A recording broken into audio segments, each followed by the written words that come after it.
नमस्कार दोस्तों। आज हम आपको लेकर चल रहे हैं राजस्थान की अरावली पर्वतमाला के बीच बसे एक ऐसे पवित्र धाम पर जहां सदियों से शक्ति, भक्ति और चमत्कार एक साथ प्रवाहित होते हैं। हाँ, मैं बात कर रहा हूं सामोद के श्री वीर हनुमान जी मंदिर की, जिसे लोग प्रेम से सामोद बालाजी भी कहते हैं। कहानी शुरू होती है लगभग 700 साल पहले।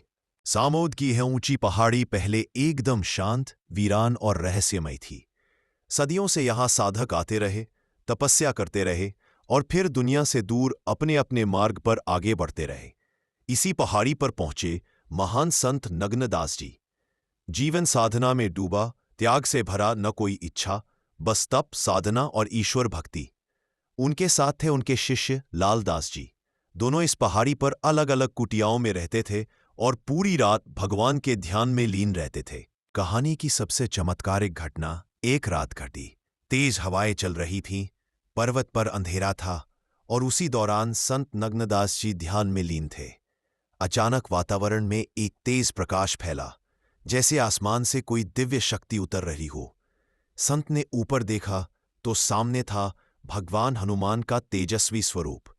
वह स्वरूप इतना दिव्य था कि पहाड़ भी थर्राने लगे। संत को उसी क्षण समझ आ गया कि यह स्थान अब साधारण नहीं रहा। यहां स्वयं वीर हनुमान जी प्रकट हुए हैं। उन्होंने लालदास जी को बुलाया और उसी स्थान पर पूजा शुरू करने का आदेश दिया।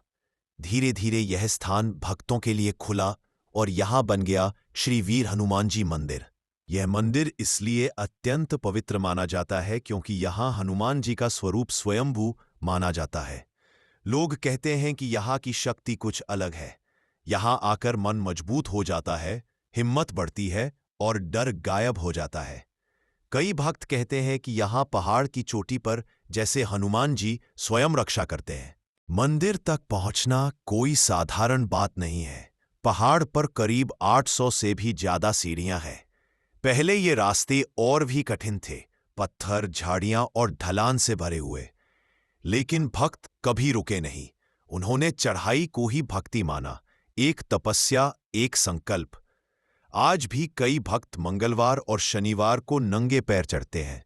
कुछ लोग व्रत रखकर आते हैं क्योंकि उनका विश्वास है जो कठिनाई से मिलता है वही भगवान की सच्ची कृपा है।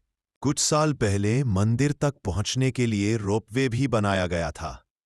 उद्देश्य था कि बढ़ते हुए भक्त आसानी से दर्शन कर सके। हालांकि बाद में प्रशासनिक